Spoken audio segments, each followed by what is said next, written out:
Hello, everyone. Welcome to the morning show. We're broadcasting to you on Channel 9. We're also broadcasting on WJOP-LP Newburyport FM 96.3. We're also live streaming on Newburyport Community Media's YouTube channel at ncmhub.org. I'm your host, Mary Jacobsen, and I'm delighted to welcome today's guests. We have an exciting and informative show for you. Our first topic is going to be end-of-life options and medical aid in dying. And then during the second segment of the show, we're going to be talking about Women's HERstory Month and their exciting lineup for the month of March and why their theme this year is the Iron Butterfly. But let's start by introducing my guests. Brian Montero is here. He is the Massachusetts campaign manager for the nonprofit organization Compassion and Choices. Brian, welcome. Thank you for visiting the morning show. Thank you so much. I appreciate you having us. Thank you. It's my pleasure. Lee Marshall is also here. Lee is a 68-year-old who was diagnosed in October of 2018 with stage 4 breast cancer and with tumors in her brain, bones, liver, and lungs. She was an RN for 40 years, and she still has a small psychotherapy practice, which she's had for the last 38 years. And she says that she's believed in medical aid in dying since she was in her 20s. Lee, welcome. Thank you so much for taking time to visit the morning show. Well, thank you, Mary, for inviting me. My pleasure. I'm so glad that you both could come this morning to talk about this important issue. I'd like to start off with you, Brian. Could you give us some background on the organization Compassion and Choices, their mission and their programs, both nationally and also here in Massachusetts? Yes, Compassion and Choices envisions a society that affirms life and accepts the inevitability of death, embraces expanded options for compassionate dying, and empowers everyone to choose end-of-life care that reflects their values, priorities, and beliefs. We're a 501c3 nonprofit organization. We work across the nation in communities, state legislators, Congress, courts, and medical settings to educate the public about the importance of documenting end-of-life values and priorities, and about the full range of available options. We want to empower every individual with achievable options, authoritative information, and constructive advice for guiding their care and engaging with their providers. We also advocate for expanded choices, secure and ready access to them, and improved medical practice that puts patients first and values quality of life in treatment plans for terminal illness. And our mission here and across the country is to pass legislation that would allow mentally capable, terminally ill adults to have the option of medical aid in dying to peacefully end unbearable suffering. Yeah. Well, patient care first and quality of life sound like very important issues to me, Brian. So bravo to your organization for pursuing those things. I'm always curious to find out how people find their pathways in life. And so I was hoping that each of you could tell me what drew you to this issue and to this form of advocacy. Lee, would you like to start? Sure. I mean, originally, I was a member of the Hemlock Society many years ago. And as you said, I'm was a registered nurse for 40 years. And as a patient who has now had metastatic cancer for the last 2 years, and originally was diagnosed in 2011. So I've lived with the disease, unbeknownst for quite a while. I was diagnosed in 2011 and had a mastectomy and chemotherapy and radiation.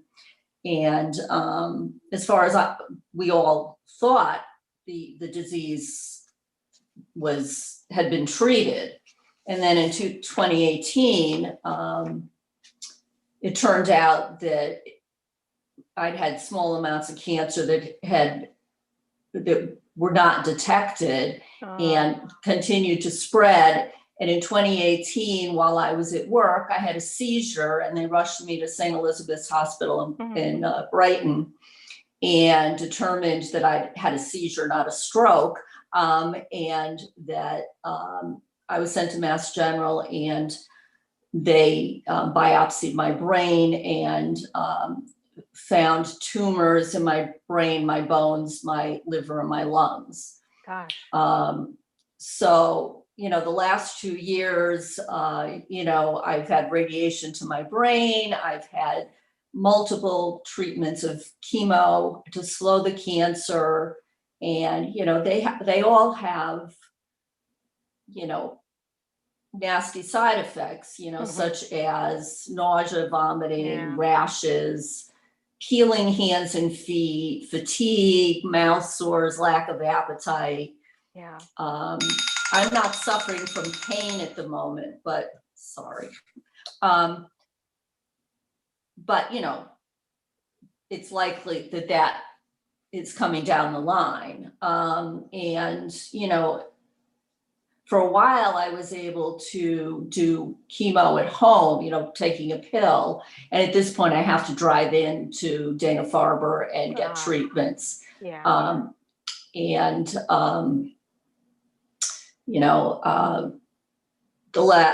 and that started because none of my tumors had decreased in size with what I was taking at that point. Yeah. So, I desperately want to live, but I'm dying. I mean, it's inevitable that I'm going to die. Yeah. So you clearly come at this through your own hard-earned life experience. Yes, exactly. Very personal very to me. hard-earned, very personal. But you said that you've been an advocate since you were in your 20s. Yeah. And I'm curious to find out that, when you were in your 20s, what was it, Lee, that you saw in your 20s that made you feel like, this is something we need to think about. This is something we need to make possible for people? Well, I guess 2 things. One is an experience I had very early on as a nurse, where a patient was just in excruciating pain, and she would beg me to put her out of her misery. And, I couldn't. If I could have, I would have. But, and so, that really sort of struck me. And just the idea of having some ability to say, okay, really, my life is no longer worth living. I'm in pain and I'm miserable. Having some ability to set that limit seems very important, that people have that ability. Yeah, absolutely. Yeah. Well, thank you for that, Lee. Sure. Heartfelt and very personal, both in your 20s and up to your present situation. Yeah. So, well, there is an End of Life Options Act being considered in Massachusetts. And I would next like to ask you, what are the options that the End of Life Options Act creates? Brian, would you like to tackle that? Absolutely. This bill tackles the issue of folks that struggle at the end of life with terminal diseases such as Lee.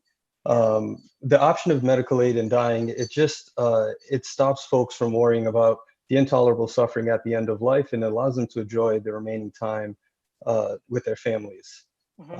There are thousands of folks across the Commonwealth that need access to this law, and millions in the future that will need access to this law.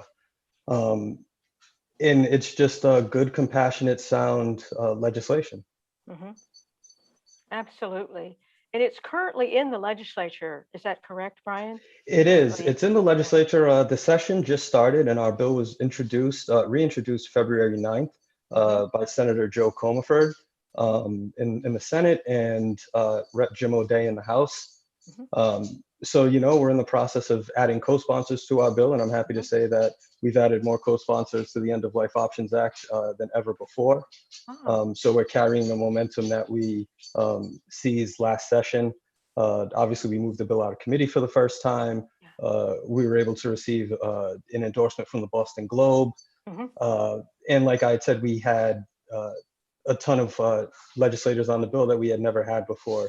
So we made enormous strides last session, and we're just looking to build on that this session, it's not a matter of if, it's a matter of when this bill will pass.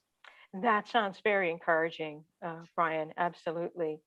Brian, I'm curious to find out how many other states have passed similar laws and how well have they been working?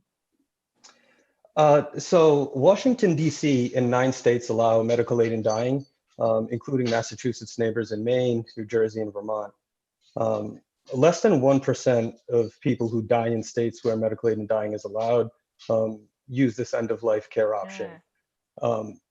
But the families of the people who do use it express relief that it enabled their loved ones to die peacefully and just removed just a layer of stress that exists obviously in a difficult time.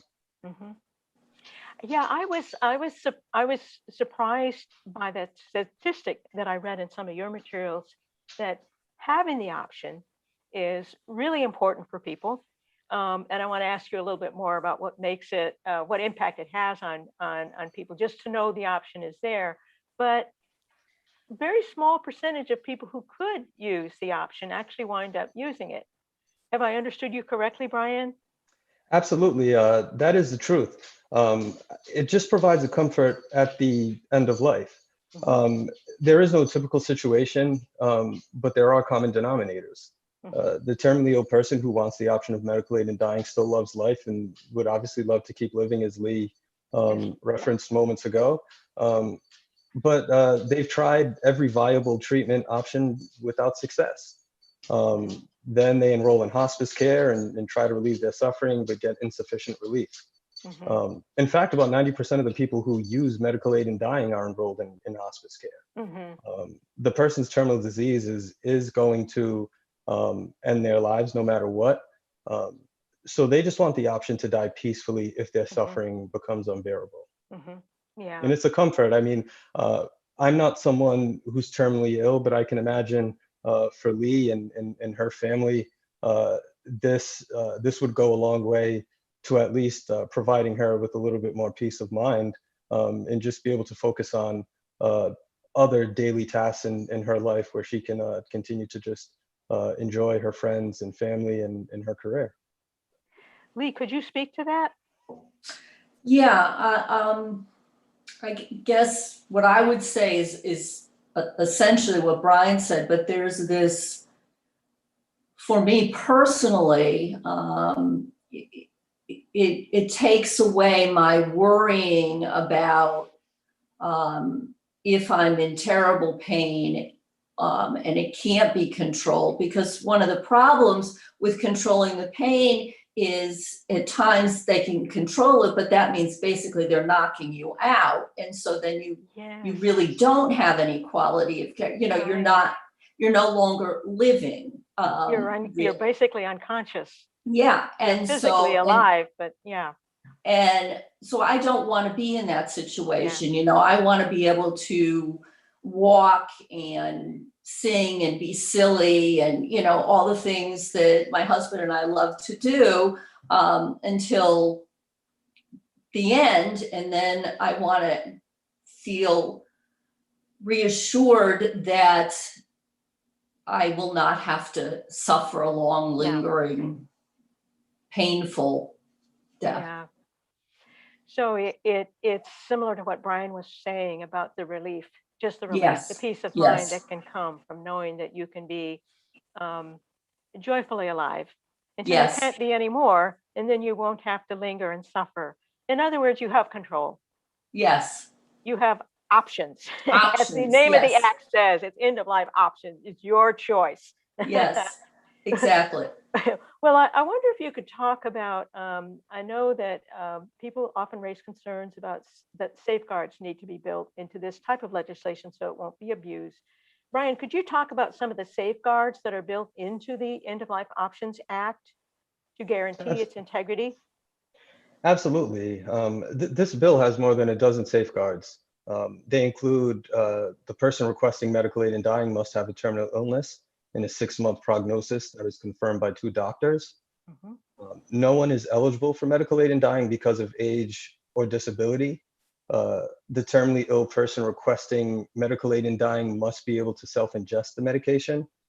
The terminally ill person's written request for medical aid in dying must be witnessed by two people, one of whom can't be a relative or someone who has a fiduciary stake in your estate. Yeah. Medication cannot be prescribed until mental capacity is confirmed by a licensed mental health specialist.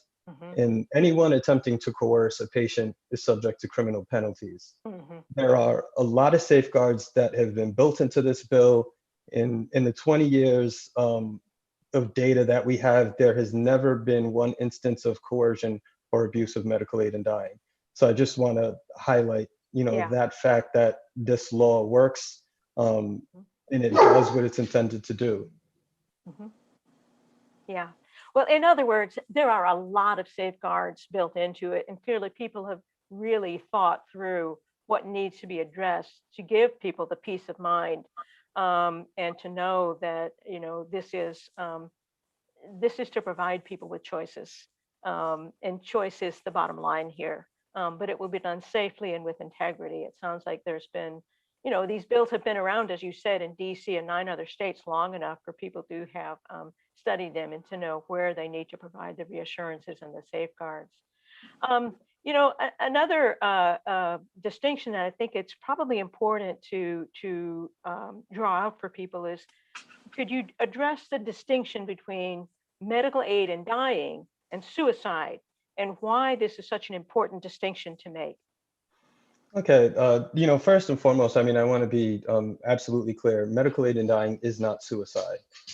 It doesn't make sense to compare someone who is physically healthy but no longer wants to live and can be treated for their mental disease with someone who would love to live but is dying from an incurable terminal disease and just wants the option to die peacefully. That's why numerous national medical organizations have adopted policies opposing the use of the term assisted suicide to describe medical aid in dying. And those organizations include the American Academy of Hospice and Palliative Medicine, the American College of Legal Medicine, American Medical Women's Association, and the American Public Health Association. In the Journal of Palliative and Medicine has published a peer-reviewed clinical criteria for physician aid in dying, not physician-assisted suicide. So there are stark contrasts between the two. And this is not suicide. And also I just want to highlight something, that on an individual's death certificate, the underlying cause of death is attributed to their terminal disease, not to medical aid in dying. Yeah, which makes perfect sense. And that's a hefty roster of organizations that are experts on this issue, that have joined to make that distinction, that this is not suicide. It's a very different phenomenon. It is about choice, and it's about people who are dying anyway, but want to have the relief and the peace of mind to know that they have a choice, that they won't suffer needlessly. So thanks for clarifying that distinction, Brian. I agree. I think it's a really important one to make for people. Well, I'm curious, Massachusetts has tried this legislation in the past and it didn't pass. And I know you're feeling very optimistic about the prospects for passage. So I'm curious to find out, Brian, what's changed in Massachusetts, do you think, that has shifted people's attitude? I think it polls with the supermajority of people in favor of this, and it sounds like you've been getting lots of co-sponsors. What's changed, do you think, in people's attitudes? I think just time has passed in education. And with the passage of time, we have access to more data, and it affords us the ability to educate lawmakers. This was first on the ballot in Massachusetts in 2012, and it was narrowly defeated. The opposition sunk a lot of funds into defeating the ballot initiative. And we just kind of retooled and spent, the time since 2012 educating lawmakers, reintroducing this bill. And, I want people to understand that it often takes years to educate lawmakers about this legislation before it passes. But I just want to say that for Massachusetts, the time is now. We continue to have momentum and growing support amongst the general public and lawmakers, as you just noted with the polling. Our current bill has more co-sponsors now than we had last year, and the number is continuing to grow. We're confident that we can pass medical aid in dying in the Commonwealth this year because, I mean, 70% of state voters support it. And according to the most recent Boston Globe poll, the highest public support level in the state ever. The majority support span the demographic, ethnic, and geographic spectrum. It's not a Republican Democrat issue. You know, it's a people issue. So I think that's really, you know, that those are some of the things that have really just changed the tide here. And I'd be remiss if I didn't, you know, mention that the Mass Medical Society back in, I believe, 2016 dropped their opposition to this bill, and that in itself got the ball rolling, you know, down the hill, and that was a huge shift and a huge moment here for the movement when the Mass Medical Society took a neutral position. So time and education are the key factors here to the change, and of course your organization has been working hard to help with the education piece. So well done. Yeah, but our organization, and I mean, our organization amongst, you know, a bunch of other, you know, supporters and volunteers and other, you know, organizations, national and state-based. So it's really been a collective effort here in the Commonwealth on this legislation. So I didn't want us to take all that credit. We work with an incredible group of volunteers and other stakeholders. So I just wanted to highlight that. Well, there's another issue that I would like to ask about, because I think that it's a fairly common, I think, incorrect assumption, or you can tell me, but I think people often think that with the increase of hospice care, you know, the whole hospice care movement and the emphasis on palliative care, I think sometimes people assume that, well, there's so much of that now that that deals with pain and suffering at the end of life. And the kind of medical assistance in dying that we're talking about isn't really needed. So could you address that assumption that people sometimes have, that palliative care and hospice care suffice? Yeah, hospice and palliative care relieve the suffering of many people, but not everyone. Recent peer-reviewed studies in the Annals of Internal Medicine and the Journal of Palliative Medicine show pain and suffering at the end of life is at an all-time high, despite a doubling of the use of hospice and palliative care during the last decade. Yeah, and I think that's an important thing for people to understand, that it's not sufficient, that there is sometimes uncontrolled pain, even when you're getting palliative care and even when you're in hospice. So yeah, thanks for clarifying that, Brian. I think it's important for people to understand. Well, I'm curious to find out, do you think that the pandemic has impacted people's views on end-of-life options? Lee, you're nodding. I mean, yeah, absolutely. I mean, I think we've just experienced something that's obviously once in a generation. There are a lot of people out there that are younger that have never experienced, you know, death like this before. So I just think what we've been through as a nation collectively is just, you know, highlighted the need for compassionate end-of-life care. When we're watching folks, you know, say goodbye to their loved ones on iPads because they're in the ICU and they can't touch them, it's just, it's heartbreaking to witness. And, you know, I understand that it's not a terminal disease, but end of life in death is still difficult. So that's just, those are just, you know, those are my thoughts. I don't know if Lee has any thoughts on that. Well, I think it's, you know, it's brought it home to people, as you said, many people who, you know, we as a society tend to not want to think about death and dying often. And, you know, it's forced people to deal with that reality in a way that we typically haven't had to deal with it. And you know, so many people have suffered and witnessed firsthand, you know, the loss of relatives and people who are gasping for air, and, you know, I mean, you know, all those horror stories that we've heard, that I think that's really had an impact on people because it's personal. And the pandemic has been inescapable for more than a year now. And so, you know, and the mortality numbers are so outrageously high. Yes. And I That I just think, yeah, go ahead, Brian. I just wanted to add something to that. Yeah. And there was also a Gallup poll that was conducted last May, several months after the pandemic started spiking, that showed nationwide support for aid in dying. It jumped 6 points from 74 to 86%. And, Wow. we think we know why.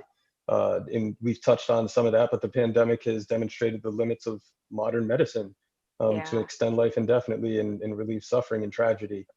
Um, in contrast, medical aid in dying, it's an option for terminally ill people to die peacefully at home, surrounded by loved ones. And someone who becomes terminally ill with COVID wouldn't have enough time to go through the process, the time-consuming process of medical aid in dying, because by the time the physicians would realize they don't have time to save the patient, and they'd be nearly incapacitated and very close to death. Yeah. So I just wanted to, highlight some of those. Yeah, no, absolutely. Well, we've talked about some of the misconceptions have and corrected for them. But are there other misconceptions that either of you, in your experience, have seen that people have about medical aid in dying that you'd like to address or overturn? Absolutely. I mean, I think there are two common misconceptions about medical aid in dying. The first misconception is that communities of color don't support medical aid in dying as an end-of-life care option. But the Boston Globe poll shows that a majority of Asian, Hispanic, and Black people support medical aid in dying. Studies show that communities of color are more likely to opt for aggressive and painful care at the end of life and less likely to do advanced care planning, to be able to access and utilize hospice and palliative care. But the Los Angeles Times and the Hawaii Tribune Herald have reported that medical aid in dying laws in California and Hawaii have improved care for diverse populations of terminally ill people. They accomplished this goal by spurring doctor-patient conversations about all end-of-life care options, such as hospice, palliative care, and better utilization of them. The second misconception is that terminally ill people who want this option of medical aid in dying is to avoid prolonged suffering and die peacefully. They think it's quitting life. In fact, every one of the terminally ill advocates for this option, like Lee, desperately want to live and often spend years on excruciating, debilitating treatments to extend their life. Yeah. But they reach a point where further treatment is futile. It degrades their quality of life and makes their suffering intolerable. They just want the option to die in peace at home with loved ones by their side. And ironically, most of these extraordinary people that I've met along this journey know that they are likely to die before we pass medical aid in dying. Yeah. But they persevere because it gives them a sense of purpose in their remaining time to fight. So those are just two of the main common misconceptions that I wanted to clarify. Yeah. Yeah. Thank you very much for that, Brian. I appreciate it. On the other side, what I would like to ask you is, in your own words, what is the greatest benefit that you've seen for medical aid in dying? And do you have an example or a story to share with us that brings those benefits home? Oof. I joined this campaign because I wanted to help people. This aid in dying bill is it's hope for a peaceful death. A terminal disease and facing the prospect of death is probably one of the most stressful things that someone can go through. And this legislation will just help, make their lives a little bit better. That's what drives me. I'm inspired by people like Lee Marshall, inspired by Dr. Roger Kligler, inspired by a gentleman named Michael Martinetti. I'm inspired by their drive and their resolve. And we work hard for folks like them. Absolutely. Yeah. Well, in sum, then, please tell us, how can people learn more about both these issues in general and about this legislation in particular, and what they can do to support it if they choose to? if people want to learn more about end-of-life care issues in general and the Massachusetts End-of-Life Options Act specifically, they can go to Compassion and Choices Massachusetts webpage at compassionandchoices.org/Massachusetts. Okay, very good. Well, we're running out of time, so I would just like to thank you both very much. And Lee, thank you for sharing your very personal story and experience. And gosh, I hope that the calendar for the passage of the End of Life Options Act in Massachusetts happens in time to provide you with a peaceful farewell to the life that you so clearly cherish. Well, thank you. And I wanted to add just one thing, which is I hope everyone listening will call their legislators to promote this bill. Absolutely. Yeah. And please do speak to your friends and family and your personal networks and have them ask their legislator to sign on to the bill. And thank you very much, Mary, for inviting us onto this program and to discuss this important issue. There are, like I said, thousands of people across the Commonwealth who need this, and millions more in the future will access it, and they don't even know it yet. So thank you for highlighting this important issue. Yes, thank you, Mary. The honor is all mine, and thank you both so much for taking the time to come and educate us, because as you were pointing out, Brian, it's all about the education. Absolutely. And with the education, people can see the underlying compassion and humanity, and that may benefit us all someday, and might certainly benefit a friend or a family member. And so the time is now to make sure that that people have those choices at the end of their lives. Thank you both so much. It's been a privilege and a pleasure to talk with both of you. Thank you very much. Thank you as well. Take care. Thank you. Thank you. Thank you. Well, let's see if we can bring on our guest for the second segment of the show now.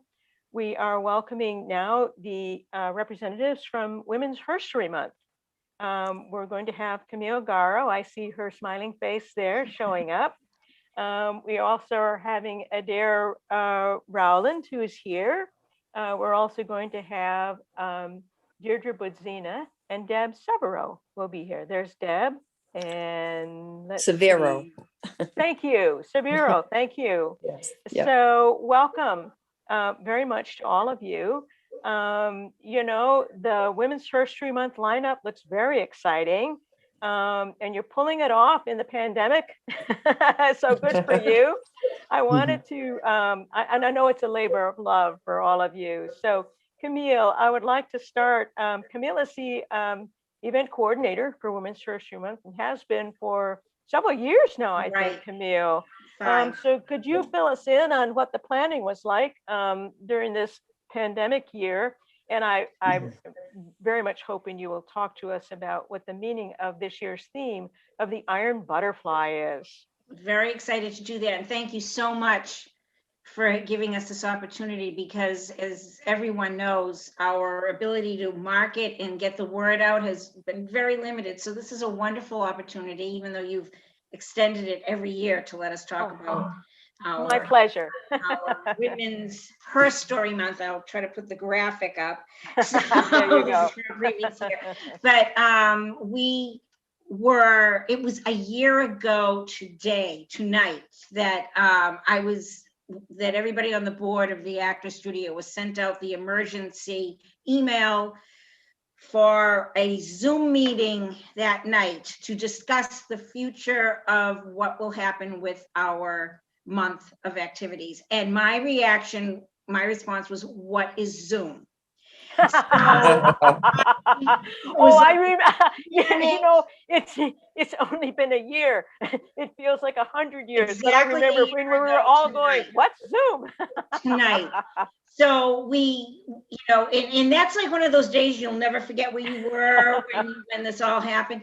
So we had to have an emergency meeting because we had the whole month jam-packed with events that were actually already pretty much sold out. So we not only had to figure out what to do with canceling if we wanted to cancel, but to cancel out sellout shows. So But we did it. We had already had a previous weekend that we were able to do that was a big success. One of them was at the firehouse, and it was huge, again, sellout. But we decided to cancel all the programs like everybody else did. So our theme last year was the 100th anniversary of the 19th Amendment on women's right to vote. So we really didn't want to give that up. But, you know, we let the time ride by. We usually start off immediately after the March events, starting the next year's events. Yeah. And this time it didn't happen in that period because none of us were very inspired. Not so much not inspired, we didn't know where things were. Yeah. This is a very customized show. All the playwrights, we give out themes to everybody to write custom shows. Adair will tell you about that. Deb will tell you about that. Deirdre gets her children, her ladies, her girls together and comes up with incredible creative things to perform. And we just didn't know where we would be doing it. We didn't know what Zoom was, and no one didn't know the capabilities of Zoom. So it took months. And meanwhile, I was just thinking and somehow trying to figure out how to carry on the theme. And then all of a sudden I read an article, a very fun article, and mentioning that the women, the suffragists call themselves the Iron Butterflies. And by now it was in the fall when I saw this, and we had already gone through a lot of reinventing ourselves, everybody, and facing another maybe possible shutdown.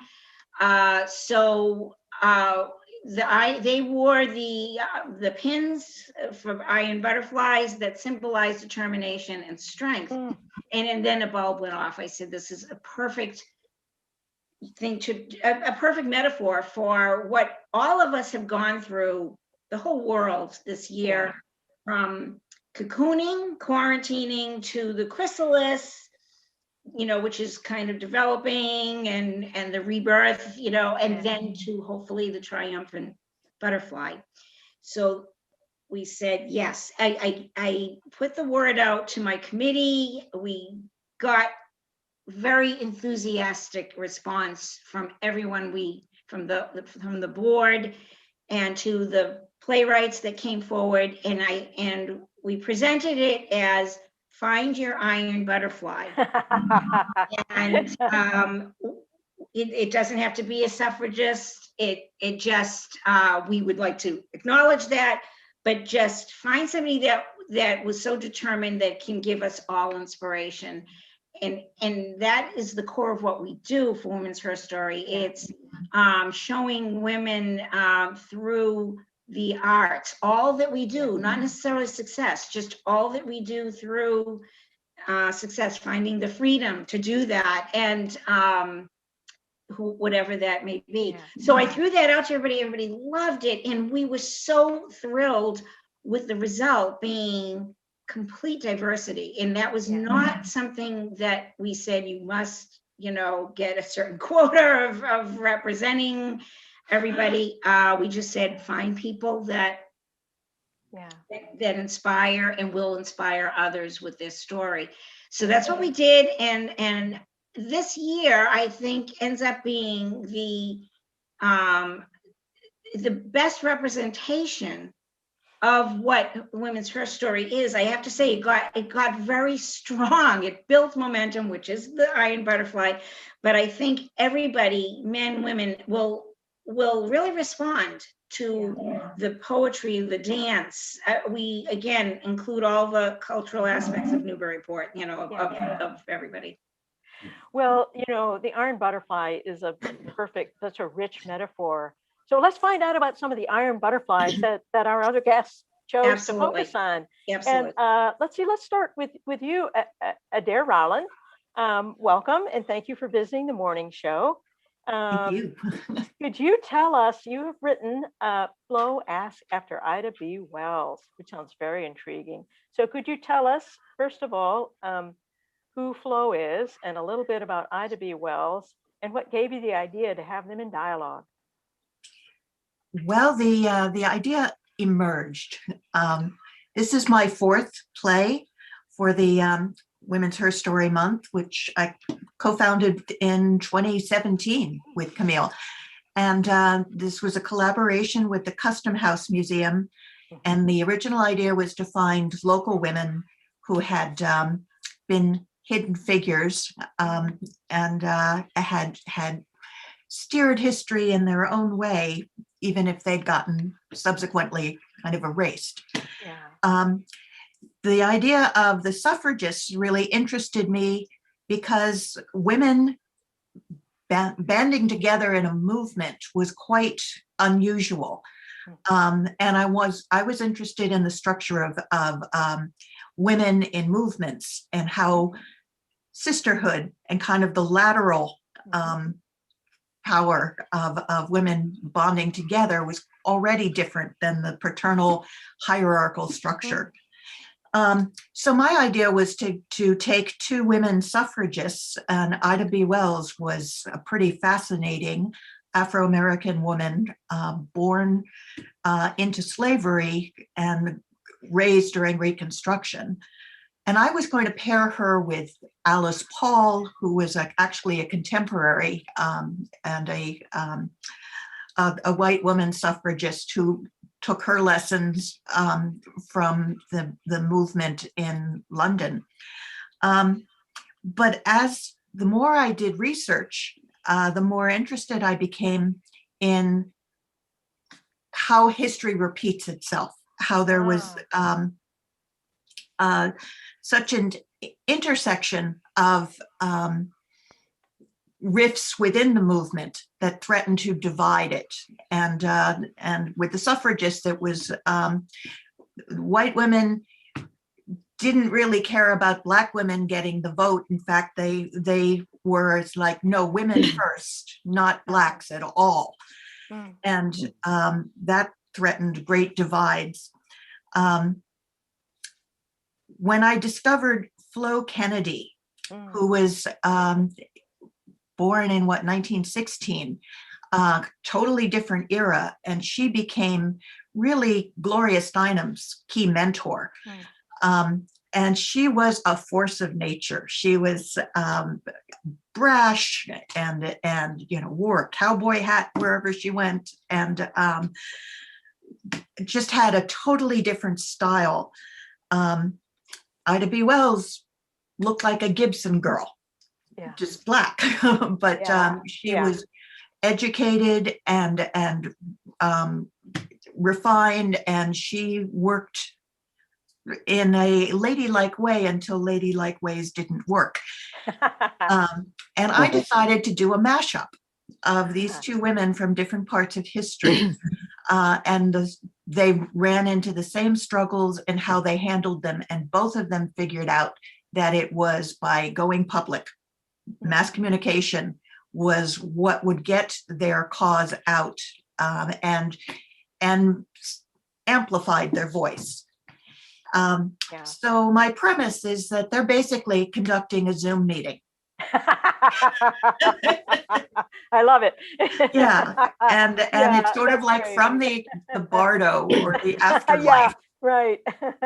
And it's with humor, and it's about these two women talking about the humanity and how they became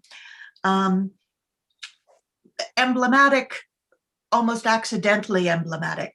But what really sets both of them apart is that Black women knew from the get-go what they were up against. A lot of white women didn't even think they were oppressed until they pressed up, for power. But it's quite different with African American women. And they always saw that suffrage and voting rights was civil rights. And you can't have justice for one group and not have justice for all. So they not only knew the scope of what they were up against, but they also had a vision for what could be.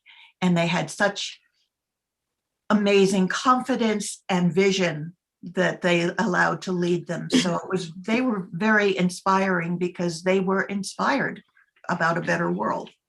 Adair, that just sounds absolutely, I'm intrigued. Totally. That sounds really creative and really fascinating and perfectly timely. So thank you for that. That sounds great. Well, next, I was wondering, Deirdre, first of all, welcome. Thanks for coming on the show. Thanks for having us. My pleasure. And you are the director of a program. There's two programs called Metamorphoses of Woman, and you're directing part 2 with a group of young poets, I believe. Could you tell us about the group of young poets that you've assembled and what to expect from the Metamorphoses? Again, witness the iron butterfly. It fits the theme. So what will your program be like? Sure. So we, as Camille was talking about last year, we were able to, my acting studio, Acting Out, had been adjacent to the Actors Studio for years. And I often encouraged my middle school and high school students to attend Women HERstory events. And a few years ago, they said, why aren't we in the Women's HERstory events? And so that led to a discussion with Mark and then Camille. And they actually performed live in the last year monologues that they had written that were called The Other Side of the Princess Story, which was just great, really, really great. So when we decided to go on Zoom, I reached out to some of those young women, as well as a few young women from a program that we work with in Lawrence, and said, we're doing this poetry event. And, what's important to note is they were not necessarily poets. They were young actors who were interested in exploring poetry and especially spoken word poetry. So we started by talking about, what does it mean to be an iron butterfly? And I asked them to come up with examples of poems that they thought sort of talked about being a strong woman who then had that strength to then fly. And we got into a really interesting discussion. There are 3 women who are Dominican called the Mirabelle Sisters. And there was a really famous book a few years ago, In the Time of the Butterflies. And that's actually the butterfly is a big Dominican symbol. So one of our young poets talked about that, that the butterfly in Dominican culture is actually very, very powerful. And so she chose to do a poem that is not an original, but a poem called Afrolatina, about what it's like to be a young Afrolatina woman, which I think it's amazing. And then other women other young women chose poems that one is reciting a poem about how sometimes as women, we need to be strong so that other women can lean on us. And what I love about it is their interpretation. It's really 7 completely different interpretations of what it means to be an iron butterfly. And our youngest performer is 13 and our oldest is 22. So I think, even your interpretation of what that means at 13 versus what that means at 22 is quite different. One of the actresses actually wrote a poem that was inspired by a song from The Color Purple. And she's going to recite this original poem. And then our evening actually ends with her singing the song that inspired the poem. So I feel like, for me, I think that young women really want to have a voice. And, part of what I love about the work I do is, when life is hard, and it is hard right now for so many people, what gives you joy and hope is that these young people see that they have the power to make a difference and that they have a voice. So, it's so exciting to me that at 13 or 15 or 22, that they feel fully integrated into this, that they also can share their voice. Oh, Deirdre, that sounds really inspiring, and how wonderful that you're helping these young people find and express their voices, giving them a forum to do that. And it sounds like they've rallied to the cause, that they found a variety of different poems and a song. It sounds really inspirational. So thank you for Well, that. it's funny because they are doing one group poem that's based on the women's suffragette movement. Yeah. And one of the young women, when we were rehearsing, said, it's so interesting because there are iron butterflies everywhere. Yes, we need iron butterflies. Right. Like, what a great thing to reflect on. Like, the world needs absolutely. iron butterflies. The world needs iron butterflies for Mhm. sure. Well, thank you for that, Deirdre. And now, Yeah, thank Deb. Deb, welcome, first of all, and thanks so Thank you. much for coming on the show. Appreciate you having you here. And you've written, I think, a dramatic monologue. Sounds interesting. Defying the Odds, Anne Lister, 19th Century Lesbian and Landowner. So tell us about your subject. So I first met Anne Lister during the BBC TV series Gentleman Jack. And that was in 2019. Yeah. And I was fascinated. First of all, it was really nice to see the main actor or the main subject be a lesbian. You don't see that very often, and done in a positive light. So I loved the series. I thought she was great. They did a great job with it. And I remember last year I wanted to approach Cheryl Fay, who's an actor who does personifies famous women, but never got the chance because of COVID and the end of HERstory show. So this year when we were talking about it, of course, Gentleman Jack, Anne Lister came to mind. And I at first didn't think I was going to be writing it, but then it came down to, well, who's going to write it? So I decided to take a stab at it. And so I watched the series all over again. I read the book Gentleman Jack, which was very informative, much more informative about her life. And I just, ate, slept, and drank Anne Lister for months. And it's just been such a rewarding experience. And if there's anybody that was an iron butterfly, what that woman was able to do and hold her head up high and be herself in the early 1800s was pretty amazing. So I thought she was so courageous and so true to herself. She thought to herself, I mean, throughout her life, I think she was always trying to figure out why she was different, why she had this attraction for women as opposed to men. And that's why she even studied medicine in depth, trying to understand. And she was a woman of faith. And, she came down to it that God made me this way. Yeah. And I have a right and an obligation to be true to myself and who I am. So she wasn't going to feel bad about it. And, but, the times were dangerous to be out and about, and women were kind of invisible as sexual beings, period, during that time. And, what gave her away, I think, publicly was she dressed more manly. And that was more obvious to everybody. What's with that character? She's very eccentric and different. And then there was rumors that would go around. She had to deal with a lot, of sneering and jeering and what have you, but she still held her head up high.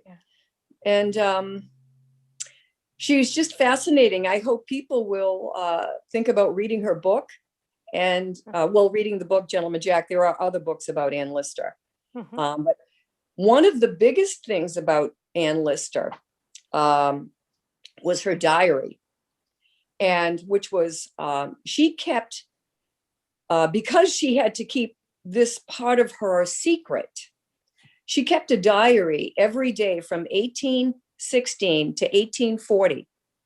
And she Wow. wrote in plain English, Mhm. her daily life, things about the business. But anytime she wrote about her feelings, her fantasies, or her experiences, sexual experiences with women, she developed a secret code. Oh. So that code wasn't really finally broken Uh-huh. until 1983 by a woman named Helen Whitbread. Huh. And it was really discovered who she was. Wow, And that adds just another level of intrigue to an already fascinating story. yes, Deb, yes, what a fascinating character you've taken on. it was It's amazing. really wonderful. It was amazing. Oh, all of the programs sound really, really so intriguing and terrific. And well, we're running out of time for today, but Camille, you must tell us how people can get more information and Thank you. tickets. Yes. So newburyportacting.org.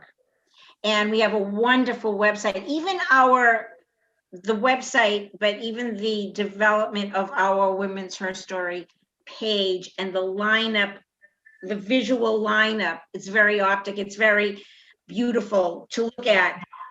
So it's very clear of how to get on that site, then push your buttons, your little iron butterfly little icon to press for buying a ticket. And it's newburyportacting.org. It lists every weekend, which is just filled with, this is just a tiny sampling of what it is. We're very, very proud of everybody that put this together. There's a lot of people behind the scenes for this. Absolutely. And Yeah, speaking well- of women working together, there has been a lot of interaction and integration between all of us and all of our different programs. I have to do a shout out to Deirdre, who introduced me to one of my Ida B. Wells. And totally accidentally, I had asked her husband to direct the show, and they both of my actresses had wonderful experiences with him before. So wonderful collaboration throughout. Mhm. Wonderful. So I just, the tickets are $10.